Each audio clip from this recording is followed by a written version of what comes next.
Greetings, class. Welcome to another lesson that we're going to be working on in SIOP here. We're going to be on Chapter 3 in the textbook, and that's this book here, Making Content Comprehensible for English Language Learners. This is the SIOP model.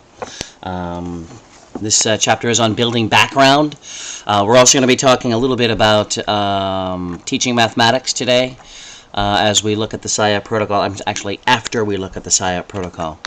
But today in this lesson, we're going to look at the background and building background. Again, here's that little schematic that they had at the beginning, and the need for building background and how we need to connect these two together. Contents linked to students, and that linking to their past and their new learning. Part of what this means is that we need to know what this is. What is their past knowledge? We need to find out what that is. That means we need to do some kind of assessment. We need to figure out what that background is. We may not be able to do it, completely, but at least to try to investigate and to think about, would they know this? Okay. Then, of course, we're going to be identifying key vocabulary and academic vocabulary. We're going to be finding out what words they need in order to build this background. The content words, the CALP words that they need, the content teaching words, process function words, and then, of course, putting all of this into the protocol sample at the end of the chapter. Building background. We need to have objectives, and obviously we need to have the ability to build lessons that link to the student's background. And what they mean by this is that you may build an activity that has some cultural element that does not exist in their culture.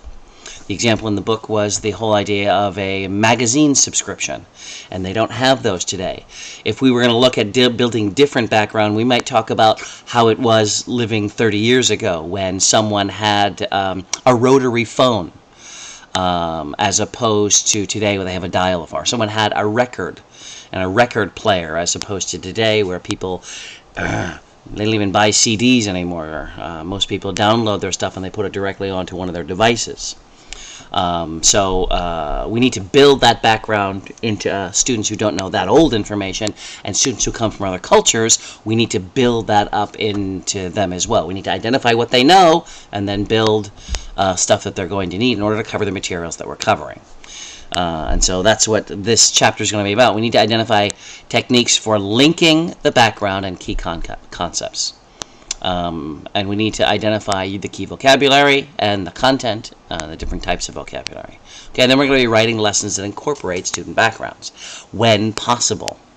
All right, so we're going to have a lesson, but before we do the lesson, we need to make sure that the underground, the foundational, the stuff that needs to go alongside the unspoken things are understood so that the readers, so that the students can understand what's going on. You understand? So we're going to build that background. Of course, we can't build unless we find out what they are. So we have to find out what they know as far as their background.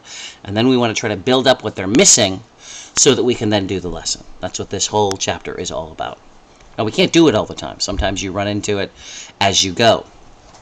I think I mentioned to you before the time where I was teaching a class, and I forget what happened. It was some kind of joke, and I touched one of the students on the shoulder. I said, "Tag, you're it." And the student looked at me and said, "What's it?" And I kind of drew a blank. It is, it is it. It's it. It's the person who's it. And I couldn't explain it. It's in my background knowledge, I was obvious that the person who is it was the quote-unquote the bad guy, or the person who has to catch everybody else. I didn't know how to explain it to them, though, because it was background knowledge for me. So for that person, they didn't have it, and so it needed to be incorporated if I'm going to use it in a lesson. That's what's going on here. All right, clearly linking student backgrounds and experiences. And we want to do this when we're building objectives, but this requires that we need to investigate them. We need to find out what they know, what they don't know. In a very mixed environment, it's more difficult. Once you get to know people from a given area, from a different culture, you can begin to make some assumptions and do some prodding early on to find out, to make sure that your ideas and concepts are right.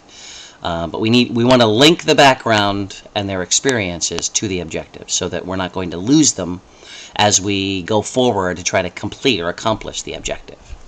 Some things that we're going to have to do ahead of time is we're going to have to pre-teach vocabulary.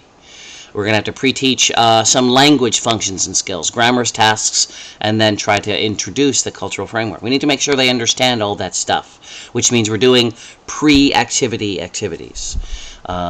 Sometimes it doesn't take long because the students, they know most of, sometimes they don't.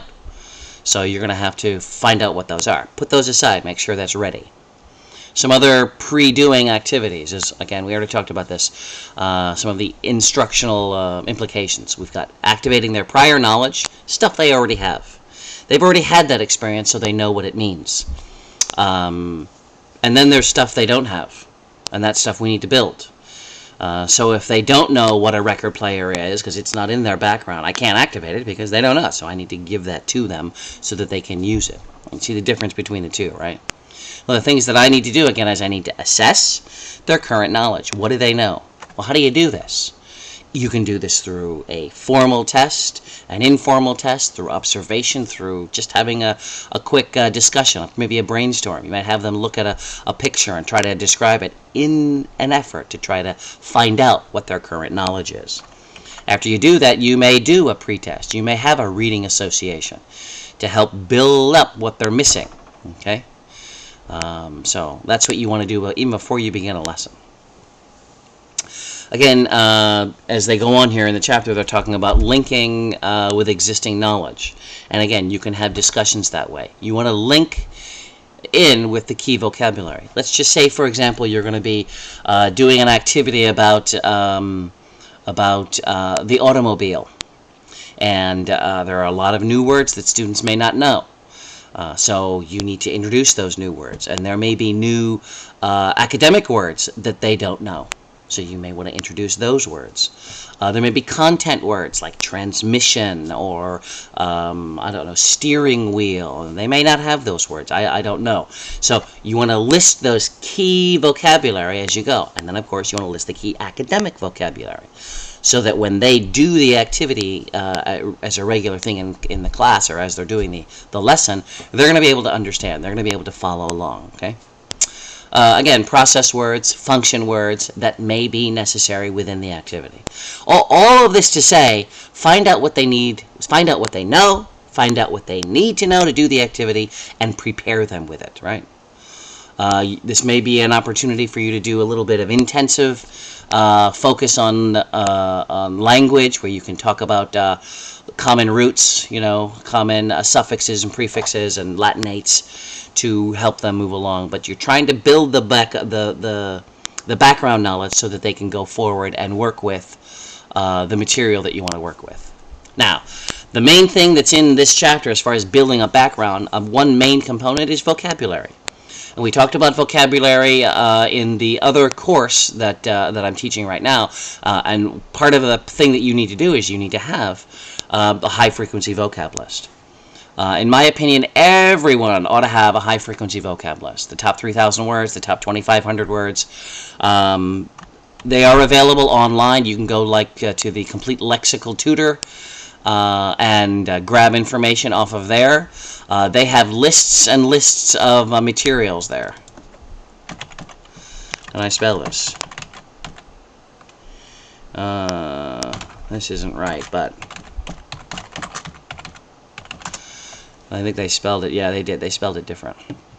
This is an excellent site that you can come to and find out about frequency and to collect the top frequency vocabulary. There are a variety of tools that are here. So let's see if it's in here in frequency. English frequency. Okay, now this is a web frequency indexer. This is just for web material. You drop stuff in there and it can tell you what list it is. Don't know exactly where it is in here, but you should be able to get all of the words here for your students. You can also use that site to build stuff, because as I just showed you with this frequency one here, you can literally dump text in there and it'll tell you the words that it belongs to, right? What's the frequency? For example, look at the here. The is listed as number 1 in the rank. Whoops, that was lousy. 1 is listed as number 1 in the rank. Okay, his is at number 2, and it shows you the frequency level of these words. And so you can dump a block of text in here, and it'll tell you how popular it is. Anything that's beyond 3,000, okay, they go up to 10 here. Anything that's beyond 3,000, you're going to want to write it down somehow, make it easier for your students. And in fact, if your students are at the 1,000 level, then you want to try to write that down so that it's easier for them.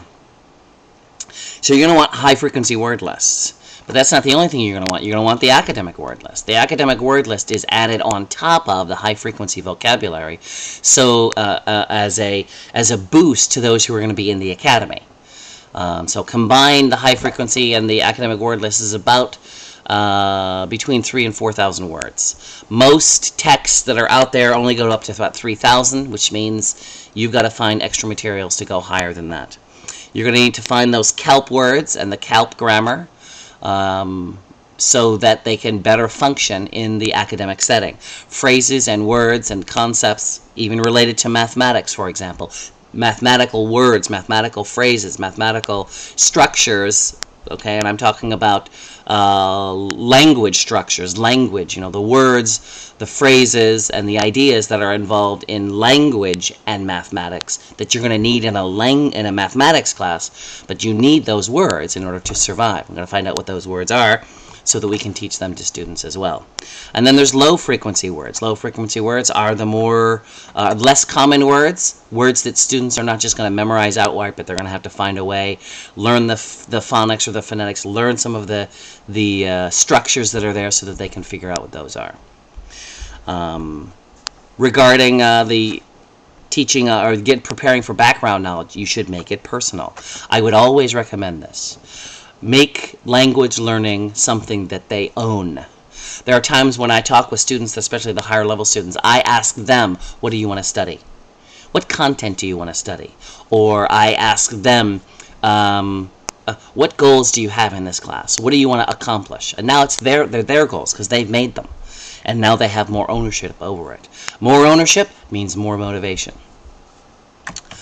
Try to include rich linguistic environments, places where they have lots of opportunity to have that interaction, both listening and speaking and reading and writing.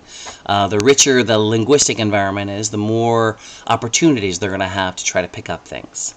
This idea is a very good idea, but I also want to say that it's probably more Crashonian than I would like. That's enough said there. Here are some things that you can do to make this more interesting, more usable, more motivational. They have examples in here of something called word sorts or personal vocabulary lists, and those are things that I've done. I put them online.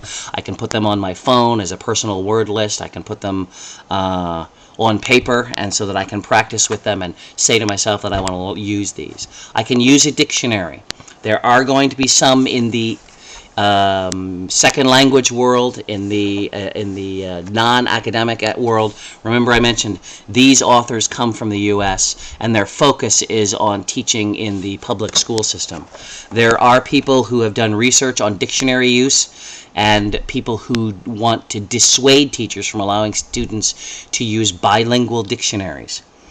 Because they become too attached to it, too reliant on them, and that can be a bad thing. I tend to agree that we want to try to avoid using them, try to get students, when they write down a definition to a word, they write down the English definition, not their native language definition. Or at the very least, they write down both their language definition and then also an English definition. We have a word wall, which is an activity in the book. Mind maps, and I don't know if you've seen mind maps. I'm assuming that you did.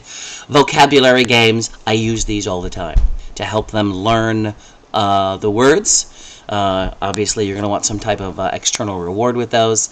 But games that are fun for the students and they're going to enjoy them. Lastly, there's self-assessment. It's amazing to me, and we could actually put another one here, which is flashcards, which is part of this self-assessment. Asking students to judge for themselves. Do they know the vocabulary or don't they? Know this, I don't know that. And then that helps them to lock down what they don't know, what they need to know in order to succeed in this particular activity. And so those are a lot of the background, building background for this chapter. I think a lot of this was self-explanatory. We're not going to go through the actual protocol that they had. in here. But this whole idea of linking the background information to the objectives, for me, if I were to be saying this in my own words, I would say that you want to make it motivational. Make it interesting for the students. And how do you do that? You find out where they are, you find out where they want to go, and you build a bridge to it. And that's really a lot of what's going on here as far as building that background information, providing the scaffolding that they need to get to their objective. It's the same kind of idea. Motivation is really what's going on here. And how do I motivate? I have to notice where you are, where the student is, notice where they want to go, and figure out a way to build so that they can get to that conclusion. That's what's going on here with this idea of where is this? The pre-teaching, the building up, the linking with key vocabulary, key kelp words, that kind of thing. These different types of vocab lists and making it personal. Finding a way to get it to the student. Okay, and that's all for this chapter. I wanted to talk a little bit about mathematics again. I know you're trying to find materials for this. I did find a few, and here's one article that I did find. This was written in 2009. Well, that's actually rather recent. Mathematical problem, how to teach mathematics to LEP students. It is a rather interesting article, although he does go over a variety of things that we have seen before.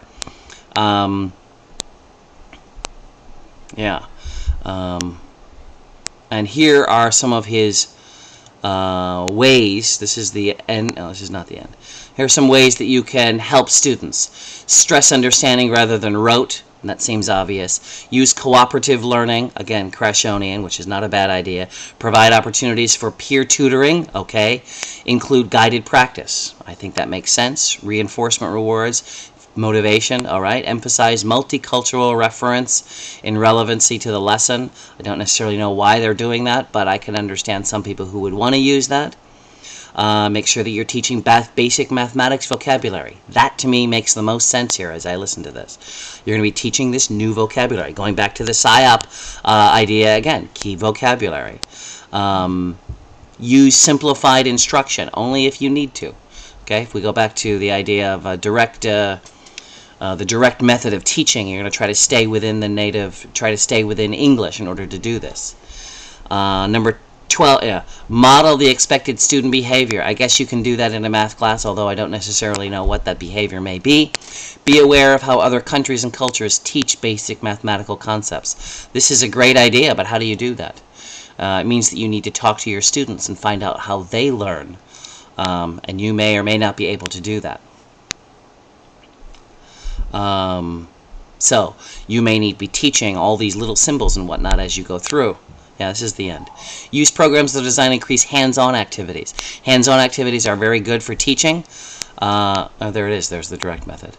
But hands-on is going to be things that they can do with their hands, so you can actually physically show them what adding or multiplying or what a variable is. In any event, this is a lot of this information I thought was already redundant. There was nothing special here with regard to mathematics. Some of it wasn't even mathematical at all. Here's another article entitled Improving Mathematics and Science Instruction for LEPs in High Schools.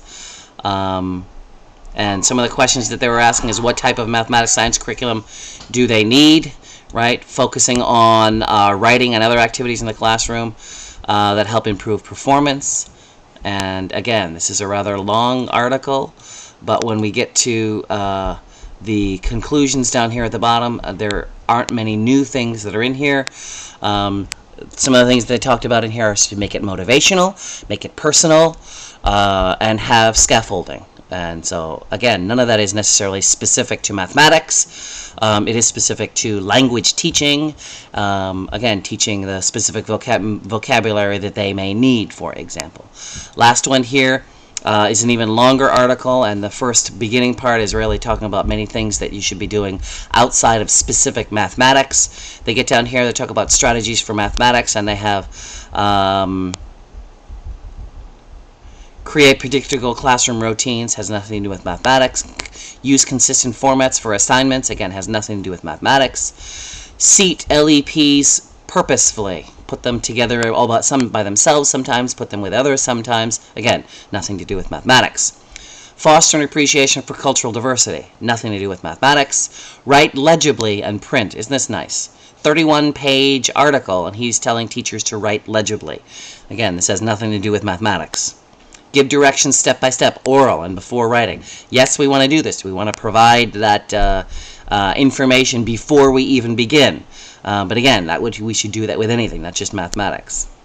Give them more time to process and formulate questions and answers. I would agree, but again, nothing to do with mathematics. Ask them to talk to their peers in their native language. There will be some researchers who will definitely disagree with this. Others will say do it to a very limited approach. Some ideas here. Teach mathematics vocabulary. Yay! Now we're back to something that actually is related to mathematics. It's something that we should be doing. Teach strategies to learn new vocabulary. Model the process. Again, we've done that before. Have students explain their thinking process out loud to classmates while they solve a problem. This is a good idea. If I want to learn how this person is processing this information, it might be good to have them share with another student so that we can learn what's going on in their head. That way we may be able to direct them to do better. Integrate reading and writing. Again, we've seen this in another example, and of course, for a whole language, we want to do this. Give explicit instruction. Teach students to identify key words. Post labels and vocabulary cards. This is what I would call incidental learning. Telling students to, having this stuff available on the wall so they can just sit around and during free time they'll be able to read that. Have students paraphrase complex concepts. Again, this is an excellent idea regardless of whether you're teaching mathematics or not. Review vocabulary again. Multisensory. Again, we talked about this before. Objects that they can use. Hands-on activities. Tapping into prior knowledge. Connecting students with what they already know. Modifying your speech. This is actually, controversial for some people. There are some linguists out there who will say you shouldn't modify your speech. You should force them to catch up to yours, especially at a certain level, because if you slow down for them and you make it easy, when they go out into the real world, it's not going to be possible for them to keep up. So you make it tough for them, but you also stop and slow down if you need to, but you keep that normal pace, you keep that normal vocabulary so they can move along and learn that process when they go outside your class. Some will disagree, some will think that you should do that. Pause between sentences, use gestures, and avoid using idioms and slang words. Again, I don't know that I would agree with this. You use those words, and when you get that deer in the headlights look, it's a great opportunity for you to show these students what those new words mean, because again, they're going to see them when they get outside into the real world. Let's see here. Repeat, rephrase, absolutely. Teach organizational skills. Assessment strategies. What do you know? You can, I'll be putting these up online if you want to see them later. The point that I wanted to show you, I found 3 articles on teaching mathematics, and there's very little in there about the actual teaching of mathematics, other than the basic traditional content-based instruction type of things where you need to teach the key vocabulary, words that they don't know, teach the key grammar structures or function structures that they would typically run across in this particular field of study, and try to link the content to what they already know. And you're going to see this over and over and over again. Why it's separated out for math and not science or social studies, I don't know. What I do know is that teaching math is usually considered easier because it's a limited type of vocabulary and limited concepts that you're trying to cover in the class. Other fields of study are broader, contain more content, contain more vocabulary, so it's more difficult. Okay? And that's all I have for this particular lesson. If you do have questions regarding these two, please let me know. I'll see you on the boards. Please make sure that you get your critiques done and put up online. Have a nice day, and I'll see you later. Bye-bye.